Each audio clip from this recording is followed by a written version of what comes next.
Évidemment, nous étions en réunion de sécurité autour de vice-premier ministre, ministre de l'Intérieur, sécurité, décentralisation et affaires coutumières pour évaluer la situation sécuritaire en général, mais particulièrement aussi à la situation sécuritaire à Kinshasa. Et alors, il s'est dénoté qu'il y a une situation préoccupante de la sécurité à l'Est, mais il tient de préciser que Kinshasa, la situation sécuritaire est relativement stable. Alors, nous profitons de l'occasion pour informer à notre population de Kinshasa de ne pas céder à l'intox.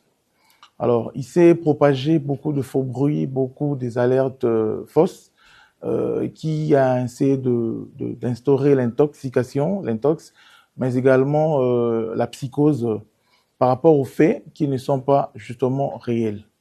Alors, aujourd'hui, nous profitons de l'occasion sur justement les orientations du vice-premier ministre, ministre de l'Intérieur, pour préciser à la population de ne pas céder à la stigmatisation, à la division de nos communautés.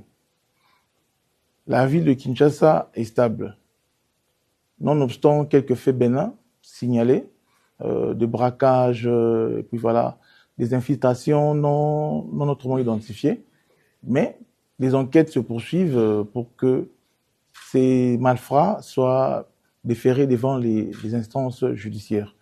Nous profitons de l'occasion pour appeler les Kinois à l'apaisement et leur demander d'évacuer librement à leurs préoccupations et que toutes les questions sécuritaires sont prises en charge. L'armée et la police sont justement là pour accompagner toutes ces mesures afin que les Kinois puissent continuer à vivre paisiblement dans l'étendue de la ville de Kinshasa. D'abord, nous devons préciser qu'en disant que la situation sécuritaire est relativement stable, Kinshasa, c'est une ville à 20 millions d'habitants. Et les grandes villes sont très souvent généralisées par la criminalité urbaine. Alors, nous disons que ce sont des faits bénins.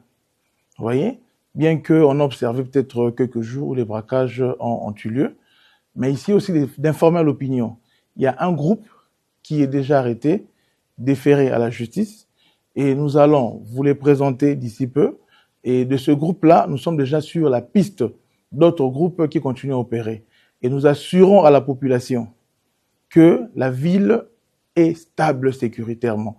Et il y a encore des dispositions qui ont été renforcées par la police et l'armée, afin que nous puissions vivre paisiblement dans la ville.